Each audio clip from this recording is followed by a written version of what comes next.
Hello my dear students, स्वागत है आपका ईएम स्टडी चैनल पे। मैं आपका अपना टीचर राजेंद्र चौधरी हमारे इस ऑनलाइन प्लेटफॉर्म पे आपका स्वागत करता हूं और उम्मीद करता हूं कि आप सब भी ठीक होंगे और पढ़ाई कर रहे होंगे। ठीक है, पहला चैप्टर हमने अच्छे तरीके से समाप्त कर लिया। एक दो बार रिवीजन मार दोगे ना बेटा, सब कुछ समाप्त हो जाएगा, सब कुछ क्लियर हो जाएगा। ठीक है, तो बिना समय गवाए हम हमारी क्लास को स्टार्ट करते हैं। आज से सेकंड चैप्टर स्टार्ट करेंगे लिटरेचर के अंदर, जिसका नाम है इवेलिन। इवेलिन बहुत अच्छा चैप्टर है। ठीक है, पहले इसके ऑथर के इंट्रोडक्शन के बारे में पढ़ेंगे और फिर चैप्टर की डिटेल पढ़ेंगे। वोकेबलरी यहाँ पे करते हुए चलेंगे, हर एक टर्म्स यहाँ पे कंप्लीट करते हुए चलेंगे, हर एक सेंटेंस का हिंदी अर्थ समझेंगे, अच्छे तरीके से इंग्लिश तैयार करेंगे। नो टेंशन रहना है। ठीक है, हमारे से जुड़े हो, राजेंद्र चौधरी से जुड़े हो, कहीं पे कुछ नहीं होने वाला है। ठीक है, मैं आपके साथ में खड़ा हूँ। और ऑफलाइन वाले विद्यार्थियों, जिस स्कूल के भी विद्यार्थी हो आप, कोई सी भी स्कूल जिसको मैंने पहले पढ़ाया है, अब प्रेजेंट समय में पढ़ा रहा हूँ, तो ध्यान से सुनो। आपको प्रॉपर वोकेबलरी याद करते रहना है और चैप्टर्स को कंप्लीट करते रहना है बेटा। एक यही तरीका है जिससे आप लिटरेचर के अंदर 100 में से 100 नंबर ला सकते हो। तो लेट्स स्टार्ट द क्लास। बिना समय गवाए क्लास को स्टार्ट करते हैं, आइए। ठीक है, सबसे पहले ऑथर का इंट्रोडक्शन देखेंगे। ऑथर, ठीक है, पेन चेंज कर लेता हूं मैं, जो मेरे को अच्छा लगे। मेरे को सबसे ज़्यादा ये येलो। इवेलिन, चैप्टर का नाम क्या है? इवेलिन। ठीक है, जेम्स जॉयस। जेम्स जॉयस 1882 से 1941 तक रहे हैं। James Joyce is a major literary figure of the first quarter of the 20th century. 20वीं शताब्दी के पहले चतुर्थांश में ये एक बहुत बड़े साहित्यकार रह चुके हैं। ठीक है, 20वीं शताब्दी के पहले चतुर्थांश में। He is known for his bold experiments in narrative techniques. जो साहित्यिक तकनीकी है उसमें साहसिक कार्यों के लिए जाने जाते हैं इन फिक्शन। ठीक है, जो साहित्यिक कृतियां हैं या साहित्यिक कार्य है, उनमें जो टेक्निक्स है, तकनीकी है, उसमें बोल्ड एक्सपेरिमेंट्स के लिए जाने जाते हैं। And Ulysses is the most famous work. और यूलिसेस इनका क्या है? सबसे महत्वपूर्ण कार्य है। बॉक्स बना रहा हूं भाई। यूलिसेस इनका सबसे महत्वपूर्ण कार्य है। इवेलिन जो हम पढ़ रहे हैं अभी, इवेलिन वाला चैप्टर जो हम पढ़ रहे हैं, is one of the 15 stories of Dublin. यह डबलिन की 15 कहानियों में से एक है। लाइफ डेट फ्रॉम डबलिनर्स, जो डबलिनर्स के जीवन के बारे में लिखा गया है। ठीक है, फर्स्ट पब्लिश्ड इन 1914। पहला जो इसका पार्ट था या जो पहला पब्लिश्ड था वो 1914 में किया गया था। It is a sympathetic portrayal of Eveline. यह एक करुणामय चित्र दिखाता है किसका? इवेलिन का। वो has within her reach escape from the drudgery of her life and can not gather enough coverage to seized. यह उसके जीवन में जो कठिनाइयां हैं, जो दुख है, उनको दिखाता है। ये मीनिंग आपके लिए छोड़ रहा हूं। और ये मत सोच लेना गुरुजी को नहीं आती है, गुरुजी को सब आती है बेटा। ठीक है, गुरुजी को सब आती है। ड्रूजरी ये मीनिंग आपके लिए छोड़ रहा हूं। ऑफ हर लाइफ, वह उनके जीवन के संकट कष्ट जो भी है उनको दिखाती है। And can not gather enough coverage to seize it. और इनको एक जगह है, इनको सीज करने के लिए, इनको जब्त करने के लिए उसके अंदर साहस वह नहीं जुटा पाती है। तो यह कहानी कुल मिला के इवेलिन के बारे में पढ़ने वाले हैं और वह किस तरीके से इन दुखों से उभरने के लिए किस प्रकार से अपना साहस नहीं जुटा पाती है और कहानी किसके बारे में है, यह अभी रिवील नहीं करूंगा। यह तो मैं आपको चैप्टर पढ़ाते पढ़ाते ही बताऊंगा। ठीक है, पहले रिवील कर देते हैं तो आप निष्क्रिय हो जाते हो, इनएक्टिव हो जाते हो, तो एक्टिव होके पढ़ना है। ठीक है, तो ये ऑथर के परिचय में किसी को दिक्कत नहीं होनी चाहिए। एक बार दोबारा से बता देता हूं।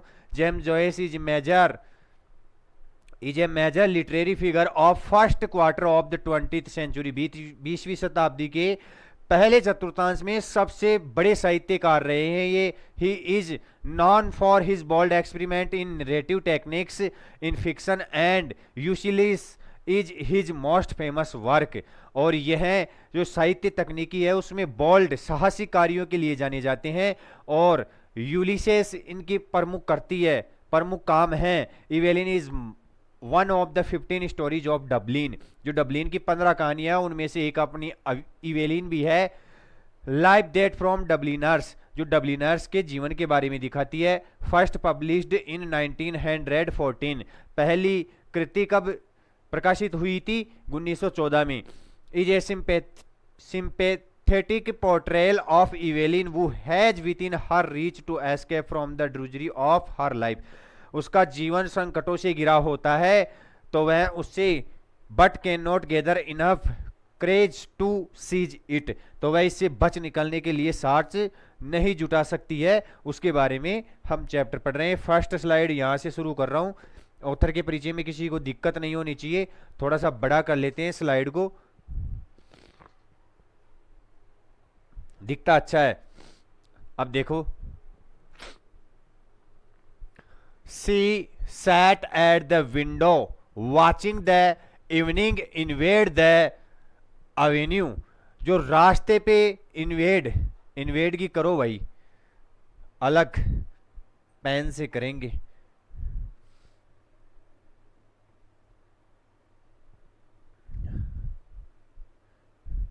इन्वेड का मतलब छा जाना या आ जाना।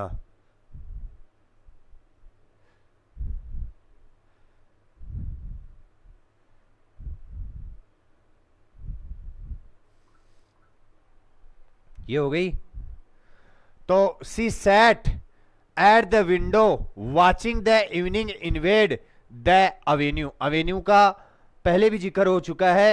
आई सेल माई ड्रीम्स नामक चैप्टर में शायद फर्स्ट लाइन में ये शब्द आया था कि रास्ते के ऊपर धीरे धीरे क्या आ जाती है? शाम छा जाती है। शाम धीरे धीरे उसके ऊपर अपना राज करने लग जाती है और वो केवल विंडो के पास देखती रहती है। हर head was leaned against the window curtains. Curtains का मतलब तो जानते हो, पर्दा। उसका सिर किससे सटा हुआ है? जो विंडो का पर्दा है उससे उसका सिर सटा हुआ है। And in her nostrils was the order. Order का मतलब होता है बदबू। पहले मैं इसको बुदबू बोलता था, तो मेरे को भी ऑफलाइन के बच्चों को पढ़ा रहा था, तब उन्होंने बोला कि सर ये बदबू होता है। ठीक है, खैर कोई दिक्कत नहीं है। ठीक है। And in her nostrils was odour of dusty cretonne. Cretonne एक अच्छी मीनिंग है, इसको अलग से करेंगे।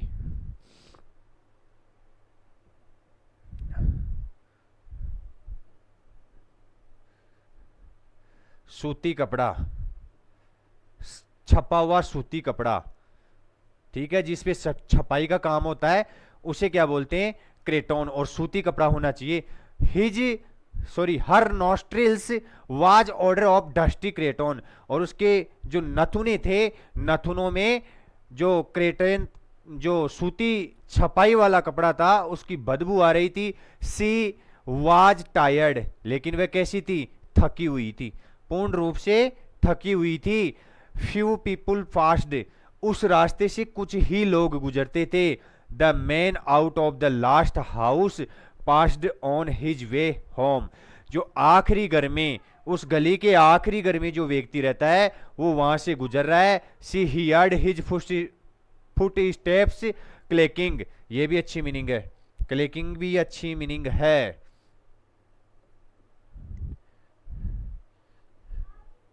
क्लिकिंग, क्लिकिंग का मतलब होता है रगड़ाहट की आवाज, रगड़ की आवाज। क्लिकिंग का मतलब क्या होता है? रगड़ की आवाज। She heard his footsteps clicking along the concrete pavement. Pavement का जिक्र भी पहले आ चुका है। And afterward crunching on the cinder path before the new red house.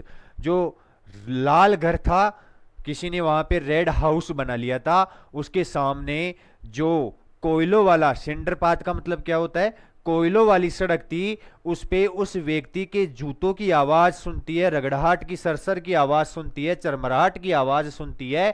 ठीक है, क्योंकि वहां से कुछ ही लोग गुजरते थे, और वह लोग जब गुजरते थे तो अपनी गुजर रहा था, वो आखिरी मकान में रहने वाला व्यक्ति रेड हाउस के सामने से गुजर रहा था, तो वह उसके जूतों की चरमराहट की आवाज उस कोयले वाले रास्ते पे सुनती है। चेंज कर लेते हैं। One time they are used to be a field there in which they used to play every evening with other people's children. कभी यहां पे मैदान हुआ करता था, used to be field there which used to play, जिसको हम खेलने के लिए काम में लेते थे, प्रत्येक शाम को विथ अदर पीपुल्स चिल्ड्रन, अन्य लोगों के बच्चों के साथ में इस जगह को हम खेलने के लिए काम में लेते थे। आज वहां पे रेड हाउस बन गया है और उसके सामने कोयले वाली सड़क बना दी गई है, वहां से आखिरी मकान में रहने वाला व्यक्ति गुजर रहा है और इवेलिन अपने पर्दे से सटी हुई है और उसके जूतों की चरमराहट की, रगड़ाहट की आवाज सुनती है। Then a man from Belfast brought the field and build house in it. फिर उसके बाद में बेलफास्ट का एक आदमी इस फील्ड को खरीद लेता है, इस खेत को खरीद लेता है, and build house in it, और यहां पे क्या बना देता है, एक घर बना देता है। Not like their little brown houses, उनके भूरे घरों की तरह नहीं, जो छोटे और भूरे घर हैं। ब्राइट ब्रिक हाउसेज, ये चमकीली ईंटों से घर बनाते हैं। विथ शाइनिंग रूफ्स, जिसकी छतें कैसी है, चमकदार छतें हैं। Children of the avenue used to play together in the that field, और जो ये रास्ते पे ये जो मैदान हुआ करता था, कभी इस पे बच्चे साथ में खेलते थे। The Devines, the Waters, the Dunns, little Keogh, the cripple. जो लिटिल केगन था वो अपंग था। ये बच्चों के नाम दे रखे हैं, और बेटा किसी भी व्यक्ति के नाम के पहले द का प्रयोग नहीं होता है, ठीक है, लेकिन ये प्रॉपर नाउन है, थोड़ी जानकारी दे रहा हूं मैं आपको। किसी भी प्रॉपर नाउन से पहले द का प्रयोग नहीं होता है। एक स्थिति में हो सकता है जब अपन सामने वाले व्यक्ति को नहीं जानते कि आपसे कोई मिलने आया है। जैसे मेरा नाम राजेंद्र है और मेरे घर वाले मेरे को आके बोलते हैं, मैं क्लास ले रहा हूं, अब क्लास में मेरे घर वाले आके बोलते हैं कि कोई रमेश आपसे मिलने आया है। ठीक है, रमेश आपसे मिलने आया है, इसका मतलब है स्पेशल हो गया। इससे आगे द का प्रयोग कर सकते हैं जब मेरे घर वाले उसके बारे में नहीं जानते हैं। ठीक है, तो इतनी ये थोड़ी जानकारी थी प्रॉपर नाउन के बारे में। यहाँ पे क्योंकि ये जो बच्चों के नाम है इनके आगे द लगा रखा है, तो द वाटर्स, कोई वाटर्स है, ठीक है, द डंस, कोई डंस, ये बच्चे खेलते थे। ये जो अवेन्यू है इसमें कभी फील्ड हुआ करता था, इस फील्ड में ये नाम के बच्चे खेलते थे। और क्रीपल, ये मीनिंग बॉक्स बनाओगे।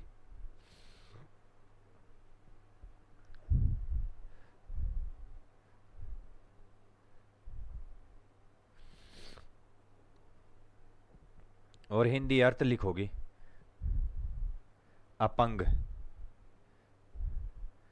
जिसका कोई अंग ना हो, ठीक है, अपंग। क्रिपल का मतलब क्या हो गया, अपंग।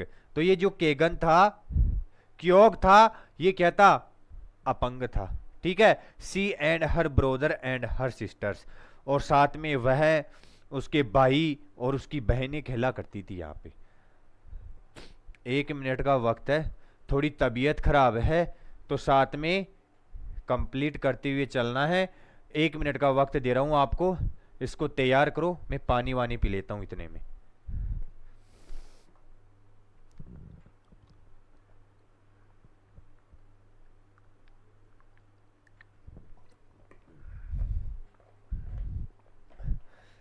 ठीक है, इन्वेड का मतलब छा जाना या आ जाना या चले जाना, किसी पे आक्रमण करना।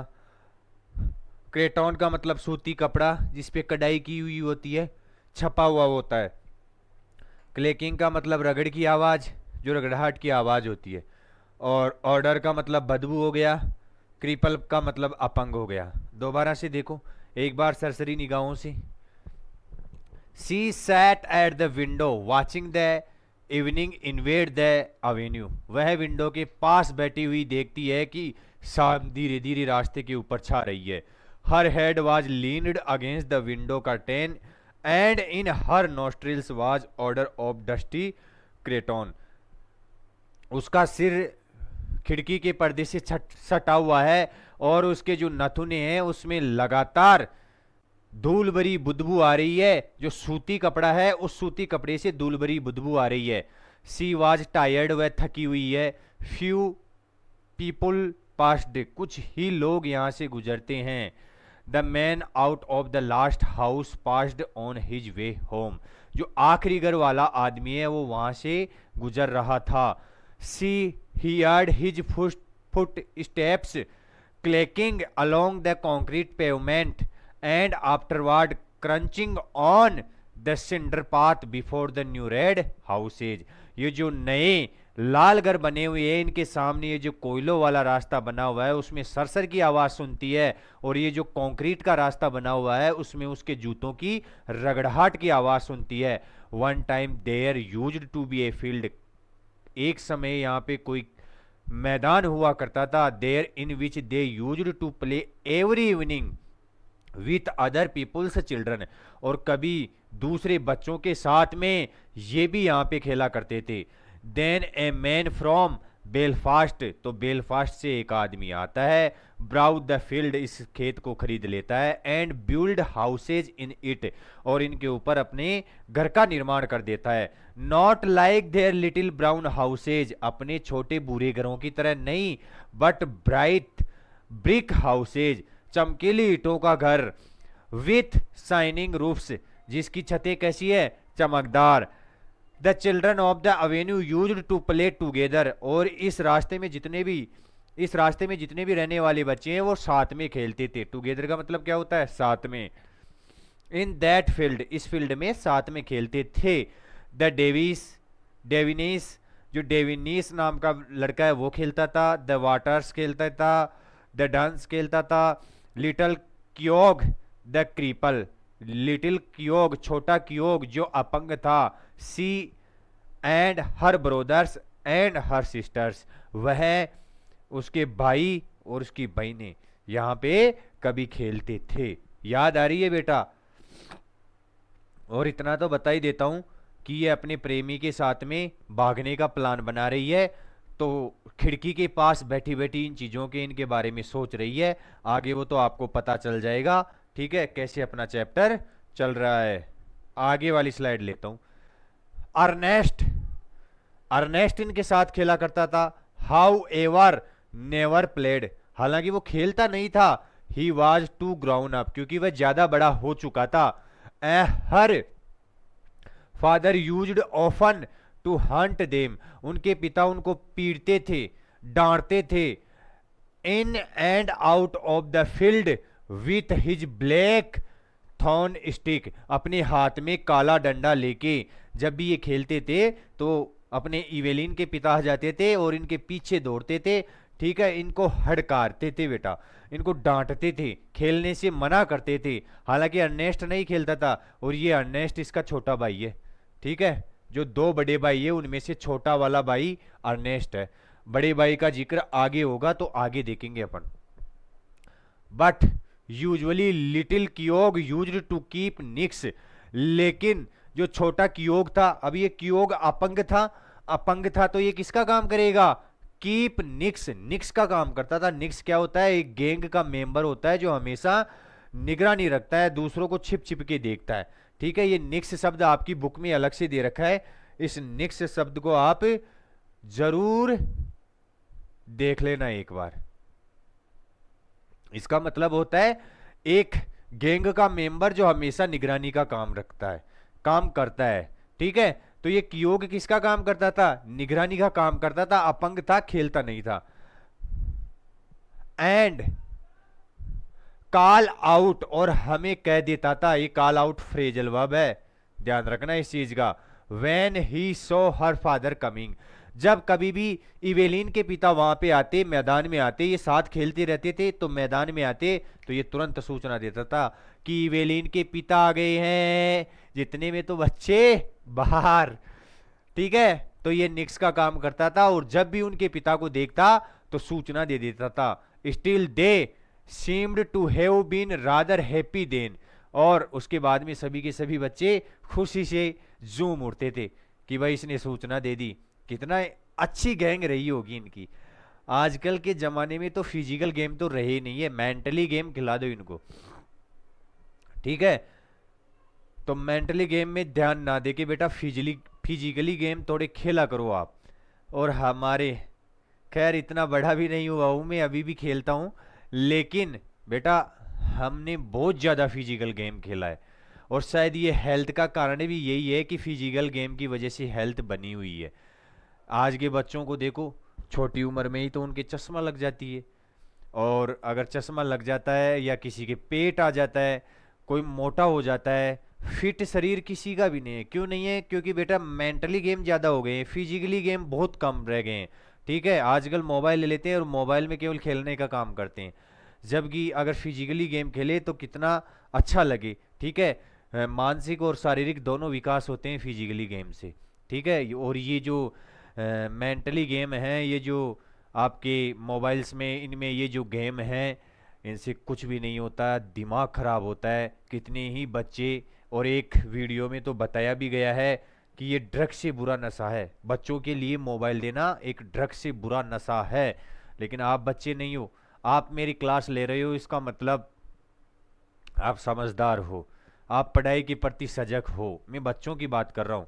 ठीक है, 10-12 साल के बच्चे, 10-12 साल की उम्र तक के बच्चे हैं, उनकी बात कर रहा हूँ। तो उनको तो मोबाइल देना ही नहीं चाहिए।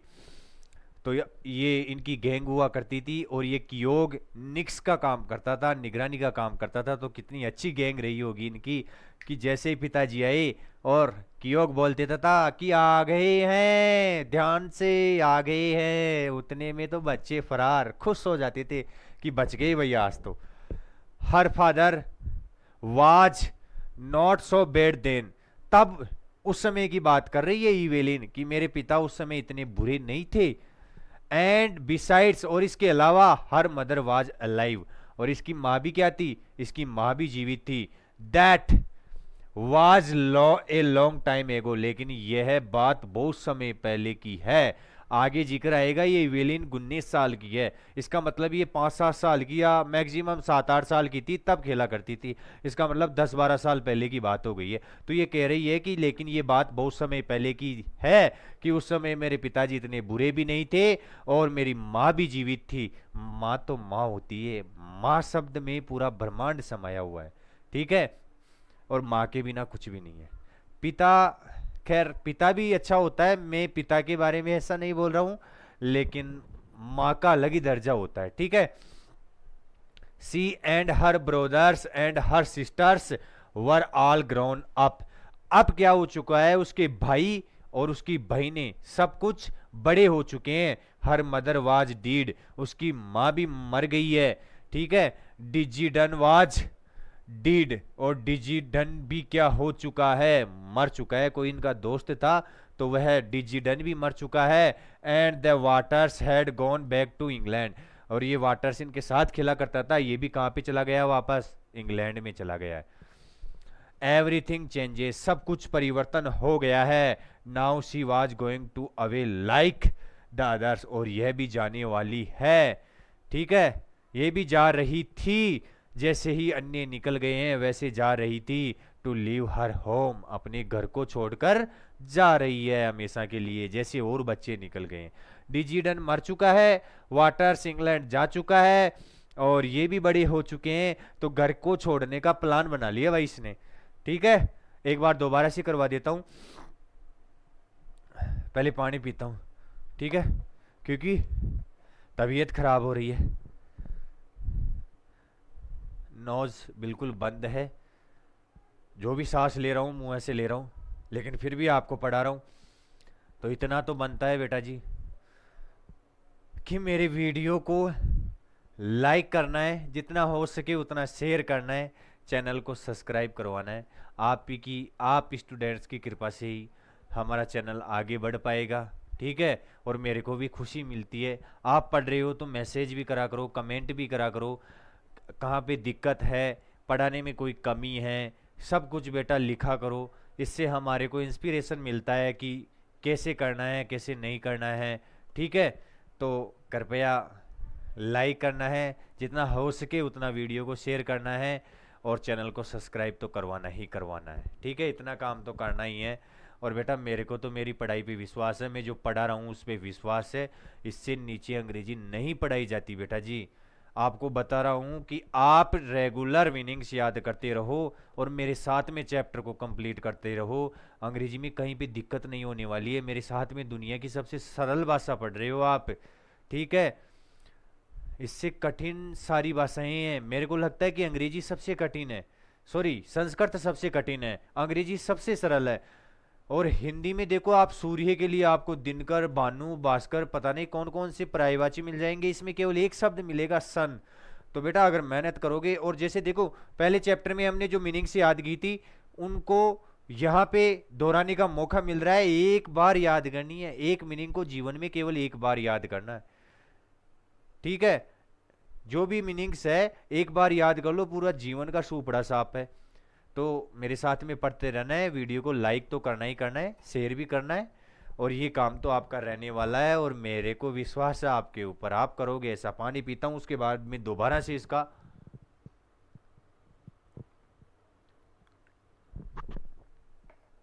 एक्सप्लेनेशन करवाएंगे। अर्नेस्ट, ये Ernest however never played. जो अर्नेस्ट था, हालांकि वो खेलता नहीं था, he was too grown up, वह बड़ा हो चुका था। हर father used often to hunt them in and out of the field with his blackthorn stick, but usually little Keogh used to keep nix. इनके पिता इनको डांटा करते थे, इनके पीछे दौड़ा करते थे, इनको हर बात पे डांट फटकार मिलती थी, फील्ड के अंदर भी और बाहर भी। लेकिन ये कियोग निक्स का काम करता था, निक्स के बारे में मैंने बता दिया है। And call out when he saw her father coming, और ये निक्स क्या करता था, जब भी अपने इवेलिन के पिता को आते देखता था, इनको सूचना कर देता था, इनको पुकार देता था। Still they seemed to have been rather happy then, इसके बाद में सबके सब ज्यादा खुश नजर आते थे। Her father was not bad, not so bad then, उसके पिता तब तक इतने खराब नहीं थे। बिसाइड्स, इसके अलावा हर मदर वाज अलाइव, उसकी माँ भी क्या थी, जीवित थी। ये ऐसा हटा देता हूं तो इसका मतलब बगल में होता है, ये ध्यान रखना। ऐसा हटा दिया तो इसका मतलब बगल में होता है, और एस लगा दिया इसका मतलब के अलावा। तो इसके अलावा उसकी माँ भी जीवित थी। That was a long time ago, लेकिन ये बहुत समय पहले की बात थी। She and her brothers and her sisters were all grown up, उसके भाई उसकी बहनें सब बड़े हो चुके हैं। हर मदर वाज डीड, उसकी माँ भी मर चुकी है। Tizzie Dunn was dead too, Tizzie Dunn भी मर चुका है। And the Waters had gone back to England, Waters वापस कहाँ पे जा चुका है, इंग्लैंड जा चुका है। एवरीथिंग चेंजेज, सब कुछ बदल गया है। She was going to away like the others, वह भी अन्य की तरह ही जा रही थी। टू लीव हर होम, अपने घर को छोड़ रही थी, अपने घर को छोड़ के जाने वाली थी। होम, घर, एक्सक्लेमेटरी साइन लगा हुआ है, होम, और बोल रही है होम, घर। घर, घर क्या होता है, होम और हाउस दोनों में अंतर है बेटा। ठीक है। सी लुक्ड राउंड रूम, वह पूरे कमरे में नजर घुमा के देखती है।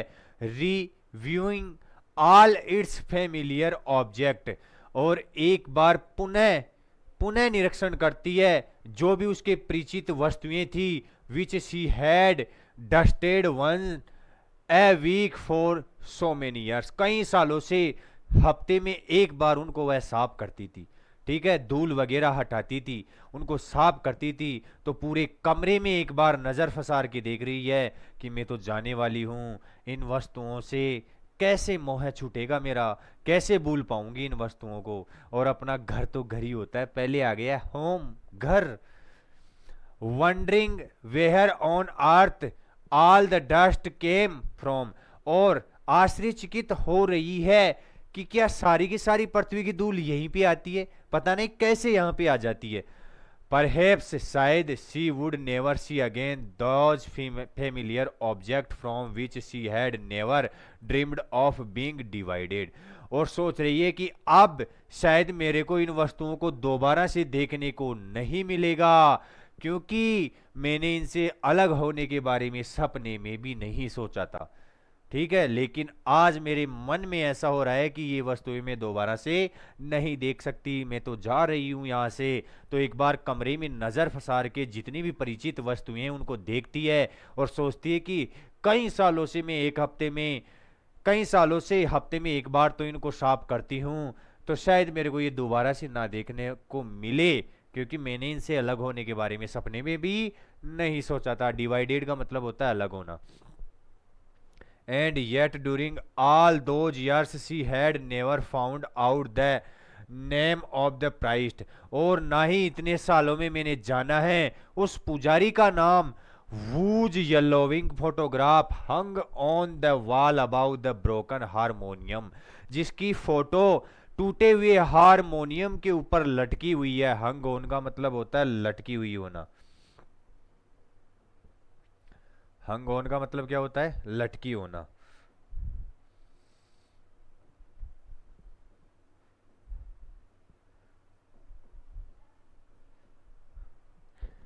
तो ये जो पुजारी की फोटो कई सालों से टूटे हुए हारमोनियम के ऊपर जो दीवार में लटकी हुई फोटो है, उसका नाम तो मैंने कभी जाना ही नहीं।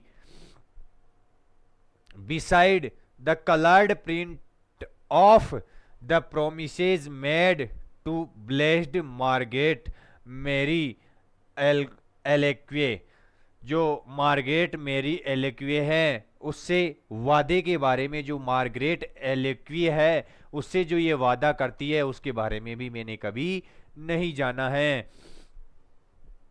अब कहने का मतलब यह है कि उसमें कोई फोटो टकी हुई थी कमरे के अंदर टूटी हुई हारमोनियम के ऊपर, जो एक पुजारी की थी। और इवेलिन सोच रही है कि इस फोटो के बारे में, तो इस फोटो का नाम तो मैंने सपने में भी नहीं जाना, कभी मैंने जानने की कोशिश भी नहीं की कि इसका नाम क्या है और यह है मार्गरेट से कैसा वादा करती है, कभी भी नहीं जाना मैंने। उस तस्वीर के बारे में सोच रही है जो कहां पे लटकी हुई है, दीवार के ऊपर टूटे हुए हारमोनियम के ऊपर लटकी हुई है। He had been a school friend of her father, ये जो फोटो थी, ये जो पुजारी की फोटो थी, यह अपने एवेलिन के पिता के जो स्कूली दिन है उसके मित्र थे। कहने का मतलब इसके पिता और ये पुजारी दोनों स्कूल में पढ़ते थे और दोनों मित्र थे। Whenever he showed the photograph to a visitor her father used to pass it with a casual word, जब कभी भी इसके पिता इस फोटो को कोई मेहमान को दिखाते, घर में कोई मेहमान आता था तब उसको दिखाते। He showed the photograph to a visitor, जब कभी भी इसको विजिटर को दिखाते। Her father use to pass it with a casual word, तो लापरवाही भरे शब्दों में बोल देते थे, सामान्य शब्दों में बोल देते थे। He is in Melbourne now, अब वह कहाँ पे रह रहे हैं, मेलबॉर्न में रह रहे हैं। इस पुजारी के बारे में ऐसे बोल दिया करते थे। एक बार दोबारा से इसमें एक केवल हंग ऑन की लटकी होना कोई ऐसी मीनिंग नहीं आई है, ठीक है। तो दोबारा से हिंदी अर्थ करते हैं। होम, घर। सी लुक्ड राउंड द रूम, वह कमरे के चारों तरफ देखती है, कमरे के अंदर चारों तरफ देखती है। Reviewing all it's familiar object, और सारे जो फेमिलियर ऑब्जेक्ट है, जो परिचित वस्तुएं हैं उनको रिव्यू करती है। Which she had dusted once a week for so many years, जिनको वह हफ्ते में एक बार सफाई करती है, कई सालों से ये काम करती हुई आ रही है।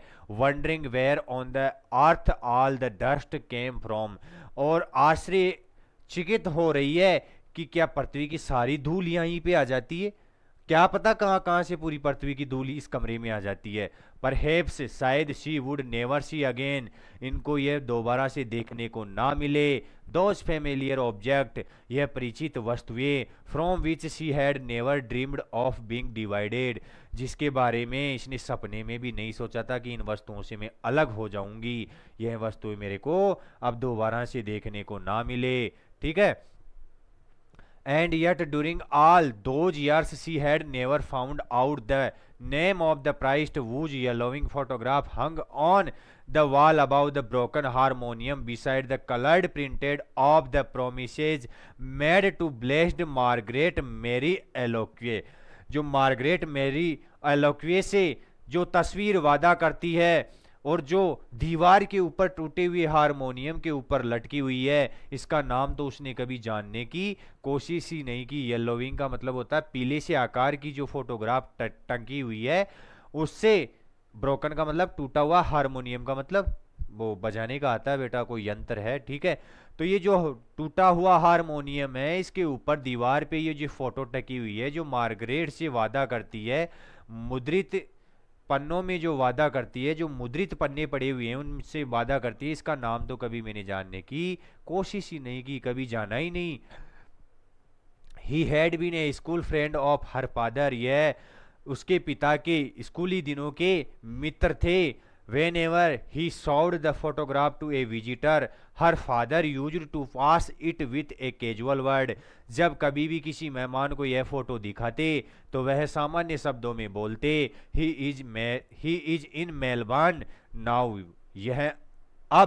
यह पुजारी अब मेलबर्न में रहने लग गए हैं। लास्ट स्लाइड लेते हैं, 4 स्लाइड दिन की करेंगे, आज की आखिरी स्लाइड है, थोड़ा बड़ा कर लेता हूं। ठीक है, इतना काफी है। थोड़ा कलर चेंज कर लेता हूं, ये वाला कलर अब की बार ये वाला कलर रख लेते हैं। ठीक है। She had concentrated to go away, वह अपना पूरा ध्यान लगा रही है जाने के ऊपर, छोड़ के जाने वाली है तो वह अपना पूरा ध्यान किस पे लगा रही है, गो अवे, जाने के ऊपर लगा रही है। टू लीव हर होम, अपने घर को छोड़ने वाली है, उस पे पूरा ध्यान लगा रही है, पूरे ध्यान से चिंतन कर रही है। वाज दैट वाइज, क्या यह मेरी बुद्धिमता है।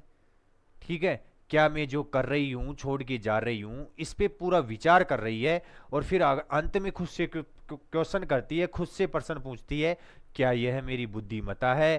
She tried to weigh each side of the question, वह इस प्रश्न के प्रत्येक कोने पे विचार कर रही है। वीक का मतलब होता है विचार करना, गहरे ध्यान में डूबना। तो इस प्रश्न के पूरे कोनों को खोजने की कोशिश कर रही है, प्रश्न को चारों तरफ से उधेड़ने की कोशिश कर रही है, प्रश्न को पूरी तरीके से कि या क्या घर से भाग कर जाना मेरी बुद्धिमता है, अपने आप से ही प्रश्न कर रही है। और फिर इस प्रश्न के प्रत्येक कोने पे विचार कर रही है। In her home anyway, in her home anyway she had shelter, shelter का मतलब होता है छत। ठीक है, जो भी हो लेकिन घर में उसके लिए एक छत है, कहने का मतलब रहने का स्थान है, एंड फूड, और भोजन है। क्या मैं इस घर को छोड़ के जाऊंगी। ठीक है, इस पर्सन पे वह सोच रही है कि क्या यह मेरी बुद्धिमता है, अपने आप से क्वेश्चन करती है और इस क्वेश्चन का प्रत्येक कोना खोजने की कोशिश करती है, प्रत्येक कोने पे विचार करती है और फिर सोचती है कि जो भी हो लेकिन यहाँ पे मेरे लिए रहने का और खाने का स्थान है। ठीक है, कि यहाँ पे मैं रह भी रही हूँ और खा भी रही हूँ। सी had those whom she had known all her life about her, और यहाँ पे वो व्यक्ति भी है जिनको मैंने मेरे पूरे जीवन में जाना है, जिन व्यक्तियों को मैंने पूरे जीवन से जानती हूँ वो व्यक्ति यहाँ पे हैं। अब क्या पता मैं नई जगह जाऊंगी, अपने प्रेमी की साथ में नई जगह जाऊंगी तो वहाँ पे वो लोग मिले नहीं मिले, कोई परिचित मिले या नहीं मिले, लेकिन यहाँ पे तो वो लोग भी हैं जिनको मैं पूरी जीवन से जान रही हूँ। कहने का मतलब मेरी उम्र हो गई है, अब तक मैंने उन लोगों को जाना है, वो लोग भी यहाँ पे हैं। Of course she had to work hard, ये बात तो सही है कि मैं क्या करती हूँ, बहुत कठिन कार्य करती हूँ। Both in the house and business, घर में भी और व्यवसाय में भी। जहाँ पे मैं काम करती हूँ वहाँ पे मैं बहुत कठिन कार्य करती हूँ, घर में भी बहुत कठिन कार्य करती हूँ, ये बात तो सही है। लेकिन अगर मैं जा रही हूँ तो एक बार घर के बारे में सोच रही है कि यहाँ पे मेरे को खाने के लिए, रहने के लिए स्थान है, और यहाँ पे वो लोग हैं जिनको मैंने पूरे जीवन में जाना है। What would they say of her in stores when they found out that she had run away with a fellow? और वो लोग क्या कहेंगे जहां पे मैं काम करती हूं, और जिन लोगों को मैंने पूरे जीवन में जाना है, वो लोग क्या कहेंगे जब उनको ये देखने को मिलेगा, जब ये पाएंगे ये लोग कि वह तो एक आदमी के साथ में भाग गई है। ठीक है। से सी वाज ए फूल, कहेंगे कि वह एक मूर्ख है। खुद ही क्वेश्चन कर रही है और खुद ही उसका जवाब दे रही है कि ये लोग क्या कहेंगे, मेरे बिजनेस में काम करने वाले लोग और जिनको मैं पूरे जीवन में जान रही हूँ, लोग कि क्या कहेंगे जब पाएंगे वो कि वह तो एक आदमी के साथ भाग गई है। तो वह कहेंगे कि यह तो एक क्या थी, मूर्ख थी। परहेप्स, और शायद, and her place would be filled up by advertisement, और शायद उसकी जगह किससे भर दी जाएगी, विज्ञापन से भर दी जाएगी। विज्ञापन। एडवर्टीजमेंट का मतलब क्या होता है, विज्ञापन। कि उसका जो स्थान है वो विज्ञापन से भर दिया जाएगा। कहने का मतलब है ये है कि वो भाग के चली जाएगी तो बिजनेस वाले तो दूसरी कर्मचारी को ढूंढने के लिए विज्ञापन दे देंगे कि हमारे को एक काम वाली बाई चाहिए या काम वाला व्यक्ति चाहिए। तो हो सकता है कहेंगे वो कि ये तो मूर्ख थी, और मेरी जगह को किससे भर देंगे, एडवर्टीजमेंट से भर देंगे, विज्ञापन से भर देंगे। Miss Gavan would be glad, लेकिन ये मिस गेवन बहुत ज्यादा खुश होगी। ठीक है।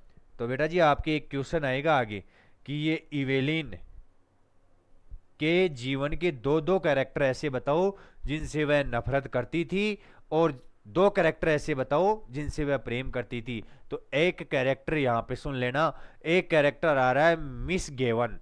ये गेवन इनकी क्या है, दुश्मन है, इसके बारे में कह रही है। Miss Gavan would be glad, Miss Gavan तो बहुत ज्यादा खुश हो जाएगी। ग्लेड का मतलब क्या होता है, खुश हो जाना। कि मिस गेवन तो बहुत ज्यादा खुश हो जाएगी। She had always had an edge on her, edge on her, लिखो भाई, एन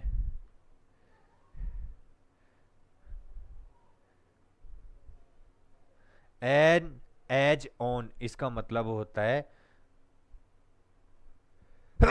सॉरी,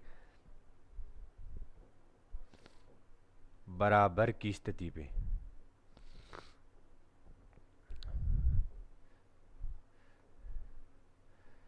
बराबर की स्थिति पर, जो हमेशा उसकी बराबर की स्थिति पे रहती थी वो तो खुशी हो जाएगी। ये सुनेगी ना कि इवेलिन भाग गई है तो वो तो बहुत ज्यादा खुश होगी। मिस हिल, अब ये मिस हिल है अपनी इवेलिन के लिए ही प्रयोग लिया गया है, और कहेगी especially whenever there were people listening, और तब सबसे ज्यादा खुश होगी जब उसको लोग ध्यान से सुन रहे हैं। इवेलिन को भागते ही सबसे ज्यादा खुश कौन होगी, गेवन खुश होगी। और सबसे ज्यादा खुशी तो उसको तब मिलेगी जब लोग मेरे बारे में ज्यादा गहराई से बातें करेंगे, ज्यादा ध्यान से सुनेंगे। तब उनको बोलेगी वह आके, Miss Hill don't you see these ladies are waiting, क्या तुम्हें दिखाई नहीं दे रहा है कि ये औरतें तुम्हारा इंतजार कर रही है। लुक लाइवली, थोड़ा जीवंत दिखो, थोड़ा सक्रिय दिखो, miss hill please, miss hill please, ऐसे कहेगी। ठीक है। ये मिस हिल अपनी इवेलिन के लिए ही हुआ है। तो एक बार दोबारा से, इसमें कोई अच्छी मीनिंग नहीं आई है, एक बार दोबारा से इसका हिंदी अर्थ करवा देता हूं। She had consented to go away, उसका पूरा ध्यान भागने पे था। टू लीव हर होम, अपने घर को छोड़ रही थी, उस पे उसका ध्यान था। वाज दैट वाइज, क्या यह मेरी बुद्धिमता है। She tried to weigh, she tried to weigh each side of the question, वह इस प्रश्न के प्रत्येक कोने पे विचार करने की कोशिश करती है। In her home anyway she had shelter and food, जो भी हो लेकिन घर में रहने का और खाने का तो प्रबंध है ही। She had those whom she had known all her life about her, उन लोगों के बारे में पूरे जीवन में जाना है इसने जो इसके आसपास रहते हैं। आखिरकार परिचित लोग भी यहाँ पे हैं, रहने का स्थान है, खाने का स्थान है, ऐसी चीज़ों का विचार कर रही है वो। Of course she had to work hard, हाँ वास्तव में यहाँ पे कठिन कार्य करना पड़ता है। Had to, have to, has to, ये ऑब्लिगेशन को दिखाते हैं, बाध्यता को दिखाते हैं। तो यहाँ पे कठिन कार्य करना पड़ता है, both in the those house and at business, यहाँ तक कि घर में और व्यवसाय में दोनों जगह पर कठिन काम करना पड़ता है। वाट वुड दे से of her in the stores when they found that she had run away with A fellow, और वो लोग क्या कहेंगे, वो स्टोर वाले लोग क्या कहेंगे, वो दुकान वाले लोग क्या कहेंगे जब वह पाएंगे कि वह तो एक आदमी के साथ भाग गई है। सी वाज ए फूल, कहेंगे कि वह एक मूर्ख है। परहेप्स, और शायद ये भी कहेंगे and her place would be filled up by advertisement, और शायद उसका स्थान किससे भर दिया जाएगा, एडवर्टीजमेंट से भर दिया जाएगा। वह सोच रही है कि ये लोग क्या कहेंगे, मैं भाग जाऊंगी तो स्टोर वाले लोग क्या सोचेंगे, ये जो मेरे परिचित लोग हैं ये क्या सोचेंगे, शायद सोचेंगे कि वह मूर्ख थी, और शायद मेरा स्थान किससे भर देंगे, विज्ञापन से भर देंगे। Miss Gavan would be glad, Miss Gavan तो खुश हो जाएगी। She had always had been edge on her especially whenever there were people listening, और वह हमेशा बराबरी पर रहती है, नीचा दिखाने की कोशिश करती है जब लोग उसको ध्यान से सुन रहे होते हैं। Miss Hill don't you see these ladies are waiting, Miss Hill तुम्हें दिखाई नहीं देता है, ये औरतें इंतजार कर रही है। लुक लाइवली, थोड़ा जीवंत दिखो। मिस हिल प्लीज, मिस हिल कृपया। ये आज की क्लास मैं यहीं पे शांत कर रहा हूँ, ठीक है, क्योंकि थोड़ी तबीयत भी खराब है, और वैसे मैंने बना भी रखा है शेड्यूल कि एक क्लास में 4 स्लाइड करवाऊं, लेकिन बेटा थोड़ी ज़्यादा स्लाइड करवानी पड़ेगी। कल से क्लास में 6 या 7 स्लाइड के समथिंग करेंगे तो जल्दी जल्दी से ख़त्म कर लेंगे। ये तो 2 शॉर्ट स्टोरीज है, 2-3 बड़ी कहानियां भी पढ़नी पड़ेगी अपने को। तो that's all for today, thank you.